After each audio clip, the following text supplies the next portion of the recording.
So we have a brand new SMG that is a meta contender, especially after all of the changes that we had in the recent update that changed the health and rebirth to match Caldera, as well as some different nerfs to other weapons and a couple buffs in there. But overall, the H4 Blixen is definitely competitive TTK wise in terms of consistency. There are some guns that maybe kill a little bit faster with a little bit more recoil, a little bit harder to use. There are other ones that are a little bit easier to use, but kill a little bit slower. So you kind of got to pick what makes the most sense. We'll go over a few different loadouts for you so you get a good grasp of how this weapon works.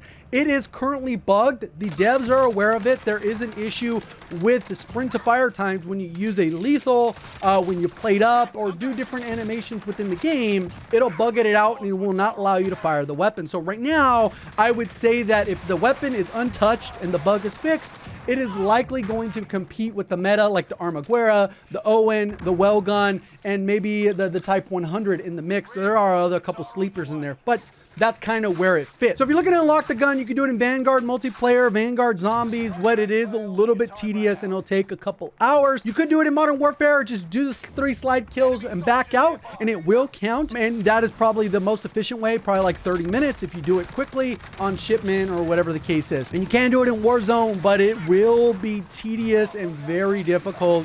If you do not have the full game, you just have to slide, hip fire build, PPSH or something like that so you can get the kill. So there's a lot of numbers on screen, but I went through, looked at it with the recoil booster, I looked at it with the different barrels, I looked at it with a hollow point, I looked at it against the Armaguerra, the Well Gun, the Owen Gun, and Type 100 quote-unquote meta builds. And one of the advantages of this thing is it does have a little bit more range than the Arma or the Well Gun, and the damage per mag is actually pretty solid, especially now that we've gone into getting the consistent extra health across all game modes. Damage per mag becomes incredibly important. So in smaller game modes like solos or duos, you might be able to get away with the smaller mag, but obviously as you transition, you're going to struggle in scenarios where you get a down, especially now that everyone has self-revive. You can kind of get into some issues, so you got to make sure you have that throwing knife or whatever the case is. So you got to kind of take it with what your skill level is. Overall, the best, probably most consistent build in a one-on-one is going to be the Gorenko recoil booster damage barrel with a hollow point round. So the chest shot will make it so you get very consistent TTKs because you get 50 to the head, 50 to the chest, 50 to the stomach, and then the limbs is 44, and then the lower limbs like the toe and the hands, that'll be 37. So overall, you're likely to get a 500 or 600 TTK, which is pretty good when you compare it to these meta builds. 671, 710, 686, 544, even on the Type 100 build. So because of that, it kind of gives you some options, but when you do that, you kind of end up in a little bit of an area where the mag could hold you back, and that might make you lean more towards the 54 round mag, and that's kind of where it blends in. So we'll go ahead and talk a little bit about how that works with the class setup. So for the build, we pretty much build it out like we do most of our SMGs from Vanguard. We use a recoil booster, and that gives us a 600 RPM, and then we use this particular one, which gives you damage and damage range, and the range is probably the more important part, which will outgun some of the other meta SMGs.